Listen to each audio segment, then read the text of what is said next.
جب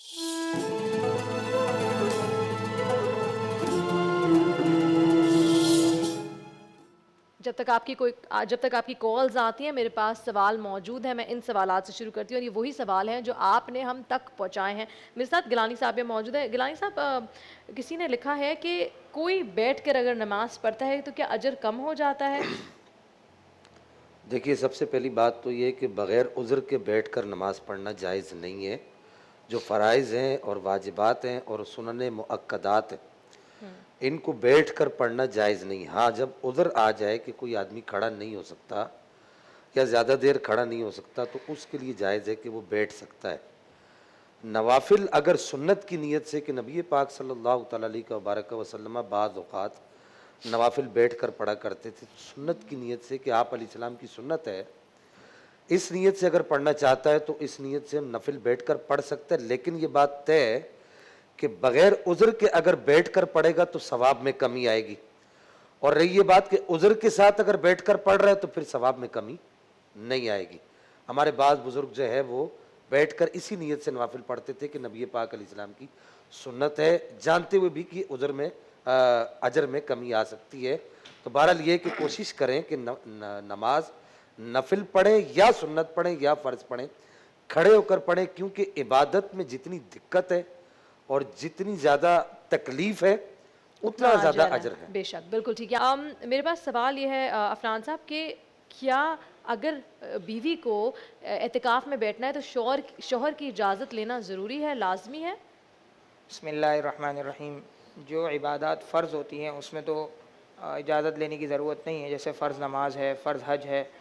لیکن جو ایسی عبادات ہیں جو اختیاری ہیں، جن کا کرنا نہ کرنا ہر ایک پر لازم نہیں ہے، تو ایسی صورت کے اندر اگر شوہر کے حقوق پامال ہو رہے ہیں، شوہر ساتھ رہ رہا ہے، تو پھر ایسی صورت میں اس سے اجازت لے لیں۔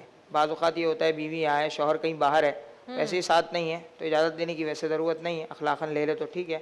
لیکن اگر شوہر بھی گھر میں رہ رہا ہے اور ذمہ داریاں گھر کی جیسے عورتوں پر ہوتی ہیں ویسے ہیں، تو پھر اجازت لے کے بیٹھے، تاکہ بعد میں کسی قسم کا جو ہے وہ اعتکاف توڑنے کی نوبت نہ آئے، یا اعتکاف میں کوئی اور ایسا مسئلہ کھڑا نہ ہو، یا پھر ان کے بیچ میں بالکل جی مسئلے اختلاف مسائل نہ ہو جی۔ کریٹ ہوں۔ بالکل ٹھیک ہے۔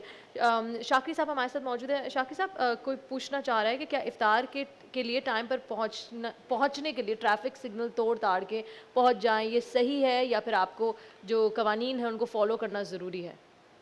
دیکھیے، قوانین کی مخالفت شرعاً حرام ہے۔ اگر کوئی بھی مملکت سے اسلامی کا قانون بنا ہوا ہے، سگنل توڑنا بھی حرام ہے۔ اگر کوئی سگنل توڑ کے جا رہا ہے تو ایک حرام کر کے، اور ایک ہمارے پاس تو مکروہ نہیں ہوتا، روزہ اہل سنت برادران کا مکروہ ہو جاتا ہے، تو اس کا یعنی ایک مکروہ سے بچنے کے لیے پتہ چلا ایک حرام کو انجام دے رہا ہے، تو جائز نہیں یہ کام بالکل بھی، سگنل توڑنا۔ بہت بہت شکریہ۔ آپا مجھے بتائیں، کوئی لکھ رہے ہیں کہ ایک دوسرے کو برا بھلا کہنا، اکثر ہم لوگ مذاق میں بھی منہ سے ایسے الفاظ نکالتے ہیں، سمجھے کہ میں ویری آنیسٹلی گالی ہم دے دیتے ہیں مذاق میں، تو اس کے اوپر کیا حکم ہے؟ دیکھیے، سب سے پہلی بات ہے کہ کسی کو برا بھلا کہنا کسی صورت سے بھی مناسب نہیں ہے، اور گالی دینا، فحش گوئی کرنا، یہ کسی صورت سے بھی یہ ہر طریقے سے قابل مذمت ہے اور ہمیں اس کی مذمت کرنی چاہیے۔ بہت بہت شکریہ۔ میرا آپ سے سوال ہے، کوئی لکھ رہے ہیں کہ بغیر ٹوپی پہنے مرد حضرات کی نماز ہو جاتی ہے یا ٹوپی پہننا لازمی ہے؟ بسم اللہ الرحمن الرحیم۔ آپ علیہ الصلاۃ والسلام کی جو سیرت طیبہ ہے اس میں سر ڈھکنا یہ سنت ہے۔ اب سر ڈھکنے کے لیے یا تو پگڑی استعمال کی جائے یا ٹوپی استعمال کی جائے، اور یہ ایسی سنت ہے کہ بعض حضرات نے تو یہ تک بھی دعویٰ کیا ہے کہ آپ علیہ الصلاۃ والسلام عام حالت میں یعنی ایسے سر کھلا نہیں رہتا تھا، اور اس لیے اپنا سر ڈھکا جائے، اور اعلیٰ اور افضل سنت ہے، سر ڈھکنا سنت ہے۔ فرض اب نہیں ہے؟ نہیں، فرض تو نہیں ہے، تو کیا پھر نماز ہو جائے گی اگر سر نماز نہیں تو ڈھکا؟ بہرحال ہو جائے گی، لیکن یہ کہ اگر کوئی اس طریقے سے، بعض اوقات کیا ہوتا ہے مسجدوں میں ایسی ٹوپیاں رکھی ہوتی ہیں جو عام حالت میں پہن نہیں سکتے، وہ ٹنکی کی ٹوپیاں ہوتی ہیں، اس سے تو بہتر ہے کہ آپ ویسے ہی پڑھ لو، کیونکہ وہ جو ٹوپیاں ہوتی ہیں یعنی ایسے لباس میں نماز پڑھنا جس کو آپ پہن کے اشراف کی محفل میں نہیں جا سکتے، کسی تقریب میں عزت والے لوگوں کے میں نہیں جا سکتے، اس حالت میں ہم اللہ کے سامنے پیش ہو رہے ہیں کے آپ جان اللہ کے تو سامنے، اس لیے اصل چیز یہ کہ سر ڈھکنا سنت ہے۔ اب چاہے وہ عمامے سے ہو، پگڑی سے ہو یا ٹوپی سے ہو، آپ علیہ الصلاۃ والسلام کا دائمی معمول تھا سر ڈھکنے کا، تاکہ یہ بھی ہے جب تیل لگایا کرتے تھے تو اس کے نیچے بھی ایک کپڑا رکھتے تھے، پھر پگڑی یا پھر کوئی چیز اوپر لے لیا کرتے تھے، تو سر ڈھکنا یہ مستقل ایک سنت ہے۔ بہت بہت شکریہ۔ میرے پاس ایک کال ہے۔ ہیلو، السلام علیکم۔ وعلیکم السلام، سلام، کیسی ہیں آپ؟ بالکل ٹھیک ہے، ٹھیک، بالکل ٹھیک۔ کون بات کر رہی ہیں؟